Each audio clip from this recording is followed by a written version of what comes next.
tell a quick story real quick that helped me a lot. My dad never really told me anything about driving race cars ever. We never had conversations about how to drive a track, what I should do in this situation. We never did. And for whatever reason, we was here one year, and I think it was my first Cup season, and I was slow, struggling, in over my head. He got on the top of the trailer with a helmet or with a radio and was like, "I'm going to tell you where to lift." And he told me to lift, and I was sitting at the flag stand, and I was like, "Damn, that's no way I want to lift here. I can drive the car another 3 or 4 car lengths to the corner." And he said, and when the car dropped off in the corner and landed, he said, "I want you to get on the gas here." And I said, "Damn, okay, now I know why you want me to lift so early." So that's the way I drive this track. I'm out of gas really early, and I'm back in the throttle when the car is sort of landing in about the 30% mark of the corner. I'm back in the gas probably 20% really, really early and just wrapping the bottom, sitting there about 30% throttle for about the majority of the corner. And on an old tire, man, I mean, and they put the grip down there and paint the line and all that. I mean, it all adds up, makes it work really good. Every time I've tried to charge a corner here, I think about my dad's lesson and think he's probably pretty pissed off at me for charging the corner here, and I should be lifting earlier and driving it like he thinks. But that was the only driving lesson he ever gave me. Bob Hockris, Fox Sports. You've had bad experience with fire, so I'm curious, like, was there extra panic or anything? And So it started smoking, and I thought, well, I started smelling something first, and I thought, man, maybe that's a car in front of me. Hopefully it's a car in front of me. And then I started seeing a lot of smoke around the dash and above the dash. And I thought we just had some rubber buildup on the pipes. I was telling the team about it so maybe they could see through the wheels that they might see a fire in there, and that would keep us pretty calm. That would just that would go out or whatever, right? And then it was getting a little worse. The smoke was getting worse, and I had them boys racing for the lead right in front of me, and I looked down at the leg brace, and it was on fire, and I felt it sting in my leg, and so I thought, well, I can't keep going. So if I'd kept going, I think it'd have burnt me really bad. I don't know if it have went out, but I wasn't wanting to take that risk. And normally, and I think, any driver that's all y'all probably seen, anytime you slow down, your car's got any kind of fire, and you slow down, the fire gets bigger. And so that was on my mind. I was going down pit road with the winning net down, and I was looking over at the pit stalls to see which crew was paying attention. That was where I was going to stop. And when I pulled up to I think it was the Gibbs guys, I was like waving at them, and they figured it out and helped me out and get me out of there, because I was thinking when I stopped it was going to get bigger. I didn't know what was on fire, and why in the hell would there be a fire at the leg brace? I thought the transmission was going to explode because I could feel the tunnel getting hot, but it was literally on fire inside the car. We had a positive wire short up in the top of the dash, and the casing on the wire melted down onto the leg brace and caught the foam in the leg brace, and the cloth cover of the leg brace caught the whole leg brace on fire, and so it burnt the leg off my uniform, and I was it was like another lap, and I was probably going to get blistered up. So no burns on your leg? No burns on my leg. Just barely escaped. But I was disappointed to have to get out. We was going to run 4th or better. All right, Zach, go ahead. Zach Sterniolo, NASCAR.com. Dale, you said it right there. You were probably going to run 4th or better. And you said earlier that the expectation or hope was that you'd stay within that 5th to 12th range, and outperforming that. How much did that mean to you? I mean, you led 47 laps tonight. Just being that competitive when you do this as rarely as you do, how much does that mean to you despite the finish tonight?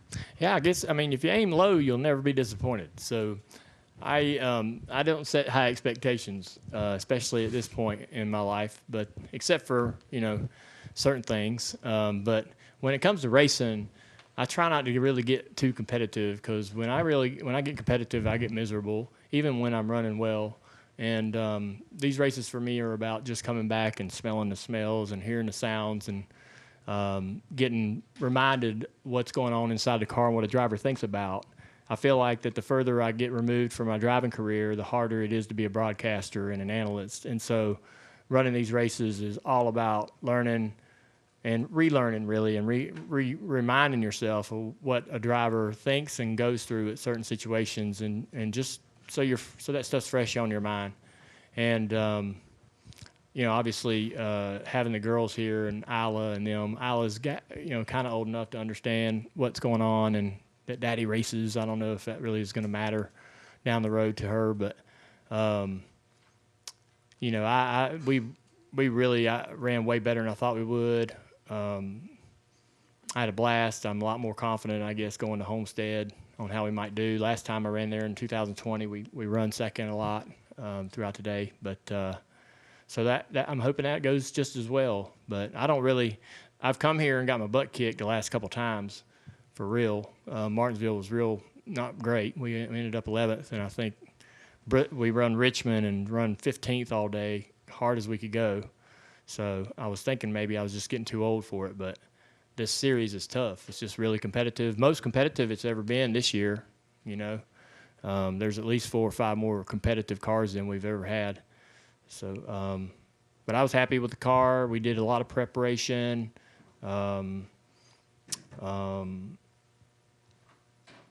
Hosts of ours helped a lot as far as getting that 5th car, some race laps and getting those guys sort of ready to go to the racetrack. They came really confident and thinking that they knew what they needed to do for the cars. So I was put in a really good position to be, the car was good enough to kind of carry me through qualifying and everything. And then in the race, I got caught up myself. All right, Dustin.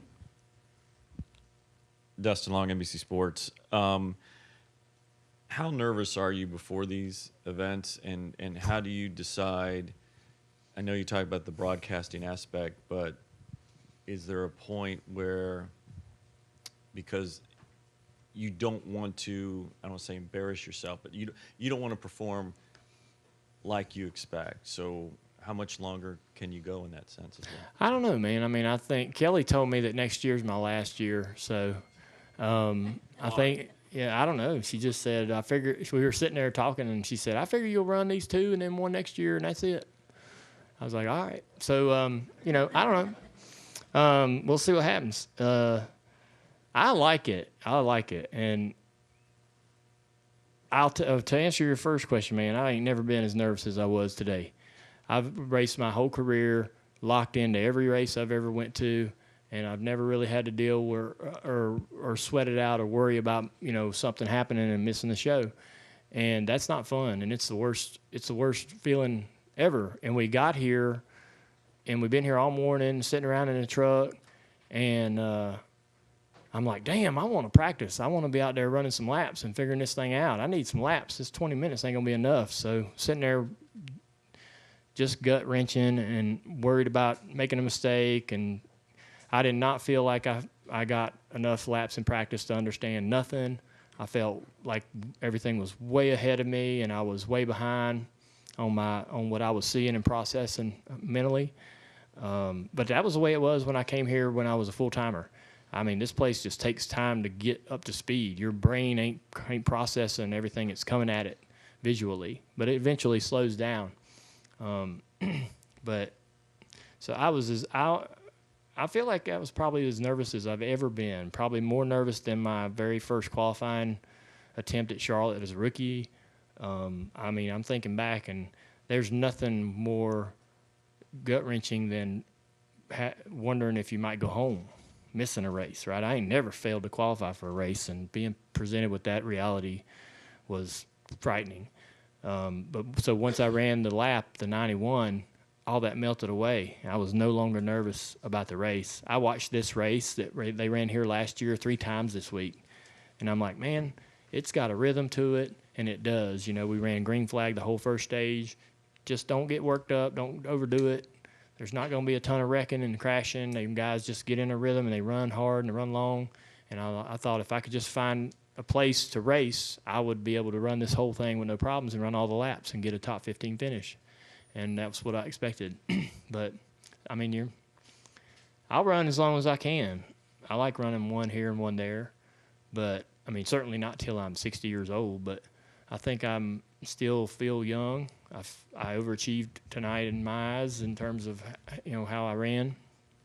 So I guess that gave me some confidence to try to do one here and one there for a couple more years. How does the driver, how do you be the driver and the owner tonight and see the 1, 8, and 9 get wrecked, and I didn't know what happened to anybody all night. We came around the 3 and 4, and I saw the 9 car with the quarter pound knocked off of it, and I was like, how in the hell does that, I don't know what's going on. Them guys, my guys that are talking to me, they're telling me the very bare minimum information that I need. So, it's usually with TJ on the box, he's giving me a play-by-play of everything, right? He loves to talk. But tonight it was bare minimum. I didn't know what was going on with anyone else's race. I didn't know how many cars were on the lead lap. I didn't know. I just knew who I was racing by looking over the hood and in the mirror. Otherwise, I didn't know much about what else was happening to anybody else. So I know the 7-1.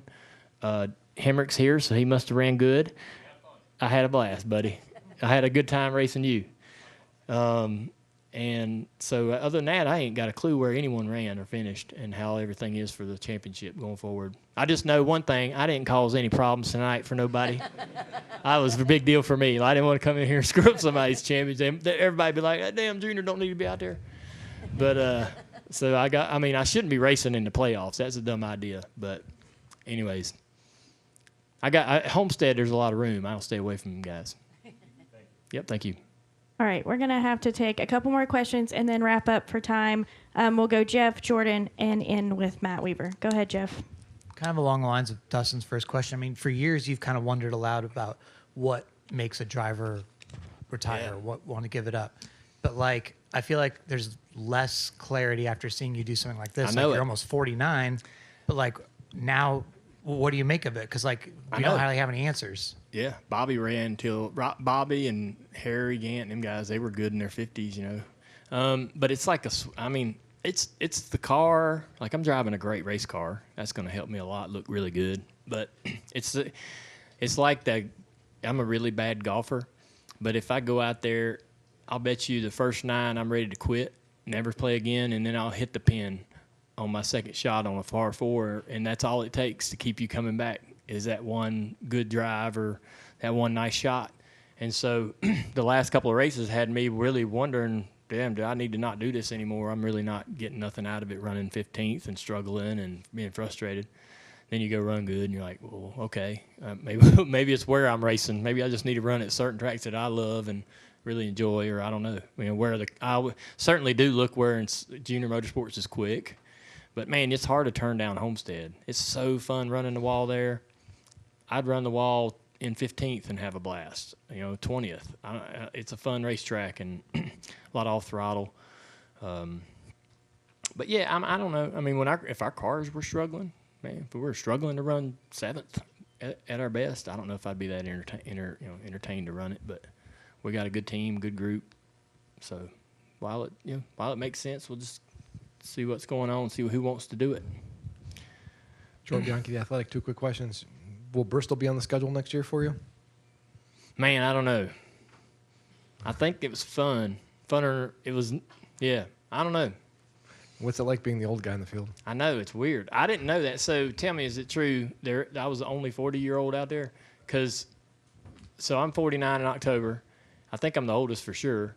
And I text the booth, Burton and them, and they're like, yeah, you're the only, our stat guys are telling us you're the only one in his 40s. I don't know if that's exactly true, but how old's BJ McLeod? He was out there. Damn.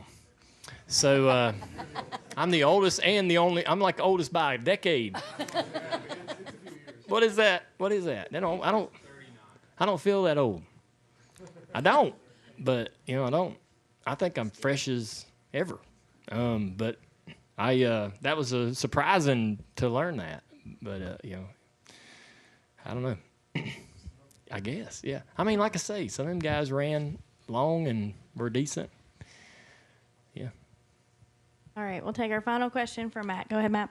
Matt Weaver, sportsnot.com. You addressed most what I wanted to answer with Dustin's question, but I want to frame it this way. You've run so much late model stuff the last 2 years, and it's been such a challenge to get reacclimated to those cars. Was there a part of you going back to this Xfinity start tonight, where it's like, man, I've gotten my butt kicked so many times doing the late model stuff. Is it me or is it the cars? Right. And is there some validation in coming here and saying, okay, it's not me, I can still do this, I just need to learn the late models? Yes, all that. For some reason, man, the late model stock car takes a style of input, and the way you drive the car is just so unique, and I still don't know exactly what that is. Every once in a while I'll run a lap and be like, I don't know how I did that, but like we qualified really good at Florence the other week, and I don't know where that came from because I've never qualified inside the top 20 there in the other two runs I made. What would maybe make me not run as much Xfinity races is certainly running more late model stock races in the Cars Tour, especially on the front half of the year when I'm not working with NBC. I'd love to run my late model car more, but that means getting my butt kicked more. And I think, honestly, I really feel better in the Xfinity car. I feel like I know what I'm doing, I know what to expect out of the tire of the car, the sidewall, the tire. All of the things make more sense to me when I go out on the track and steer the car through the corner. In the late model stock car, I'm still not 100% sure what I need to feel, what I should be feeling, what I don't want to feel, what I need to fix. And I'll have to run that car a lot more to get better at it. But, I mean, I think I could run that car for a long time, right, into my late 50s if I wanted to, and not care about how competitive I was. Whereas this is the top 2 series in the country in stock car racing. You know, you only want to come race here if you can think you can do it and do it well. And I certainly won't do it if I don't feel like I am good enough to be out there. So it won't make any sense to be out there if I'm not hitting on all cylinders mentally and things aren't making sense. You know, that's when it definitely need to stop doing it. But right, so far, it clicked along tonight. So I think Homestead, I was always great as far as adapting to Homestead and understanding what I thought I needed to do. And so it's definitely intentional where I race. Some of these tracks I probably wouldn't want to race at and wouldn't feel comfortable or think I could be that competitive. But Homestead's one of the tracks I really enjoy. Dale, before we let you go, I know tonight a lot of the drivers had your school driving gloves for raising money for your foundation. I think there was maybe 60 gloves between tonight and tomorrow night. If you don't mind, just to give us kind of your thoughts on kind of the industry, getting behind that. Thanks for giving me a chance to speak about that. So we have 60 plus drivers wearing the gloves this weekend. It is a lot of work to get 60 pairs of gloves to drivers, and drivers do not always love brand new gloves. And they got to fit a certain way, and some gloves are, my pair was tight tonight, didn't like it, but so I appreciate the drivers sort of managing that lack of comfort if that's what's going on with some of them. But I know we're all particular about our stuff. But Pristine Auctions is managing all the auctions for those gloves. I'll sign them. The drivers will sign them. We'll get them back home after the race, and they're all race worn from tonight and tomorrow night. And it's fun to do. The skull gloves are fun. I think people think they're fun. They're goofy looking. And I hope the drivers enjoy running them for a weekend. We raise a bunch of money for the foundation. So that's it's really a lot of fun to do something like this, and all the other drivers want to be a part of it. And that happens across the board with everybody's foundation and everybody's initiatives. All the drivers, whether, no matter who it is, we're at their events. Everybody goes and supports. We might get in arguments or dislike how we get raced on the racetrack sometimes by each other, but when it comes down to the charitable initiatives and the missions that a lot of our drivers have, you'll see all the drivers want to jump on board and support, and I think that's fantastic, and this is a great example of that. Yeah, I'm real happy for Justin. It's winning at Bristol is such an amazing accomplishment for any driver. This kind of ranks right up there with Darlington in terms of a driver's racetrack. You got to be tough and move around and defend and be on the offense, and got to be head on a swivel out there, and all the good drivers seem to do well and figure this place out. It's not a place where you kind of get any flukes, but so I'm proud for him, proud for Brant. Rick's worked hard to help us get this program going, and he's more than just a partner. A lot of times it feels like Rick's part of the ownership of the 7 car. And so to see his whole group up there and happy and at a place like Bristol where it means so much is a great thing to see. And right as the checkered flag flew tonight, you guys did announce that Justin will return to JRM next year with Brant, so that relationship will continue. We'll now go to questions for Dale. If you have one, please raise your hand. We'll work to get a mic to you. We'll start with Davey. Davey Siegel with SiriusXM to your left, Dale. Was the ride up to Victory Lane your idea, Justin's idea? Where did that start? That's old school, man. I saw his. I was like, I'm gonna ride up this ramp. I almost, if I ain't driving up my own car, I'm gonna ride up the ramp in the car that I own. If I wasn't gonna win the race, I remember in the late '70s and early '80s, they would, the crew would climb on the car and ride to Victory Lane. Of course, I think the last team to do it was Kurt Busch and his group. I think they all got fined about $1,000 a person for whoever was on that thing. But NASCAR don't really approve of it. It's very dangerous for the entire crew to get on a car. But boy, it's cool to see. I remember pictures and a bunch of books from the old days about that. But everybody's just so happy, Everybody that's had so much effort and work on the car, riding on the car after the race to the Victory Lane is symbolic for some reason for me. But I was just so disappointed that we didn't get to finish where we wanted to, and but at the same time happy about our car winning, and I just thought that I couldn't wait to see Justin, couldn't wait to, tell him how proud and happy I was. And Rick always pops in the windows, and Rick Hendrick does from time to time. So I maybe was following his lead there a little bit, but it's pretty cool. I enjoy being an owner in the series. It's a great series to be an owner in. So during the race on the radio, you actually were kind of surprised how well you guys are running and that you were actually leading. Going into the race, what were realistic expectations for you? I'm pretty low-key on my expectations, especially, I haven't raced here in 6 or 7 years and haven't raced a Busch car here in I don't know how long, or an Xfinity car here in quite a while. So, man, 20 minutes of practice, just a handful of laps, and then go out there and qualify first car out. I was way behind and didn't really know what I was doing or what I needed to be doing, and all the sim work in the world won't prepare you for what you're going to face when you pull out on the racetrack here. The guys that race every week are seasoned, ready, mentally understanding what's happening, what the car's capable of doing. They're much better prepared. I just felt so far behind. So I think my expectations were really low. I thought, looking at my record over the last 7 or 8 races that I've ran, I'm kind of like a fifth to 12th place guy. So I was thinking that would be good to keep that going. I also think that I was the oldest driver in the field, maybe the only in his 40s, and so that wasn't making me feel more confident. But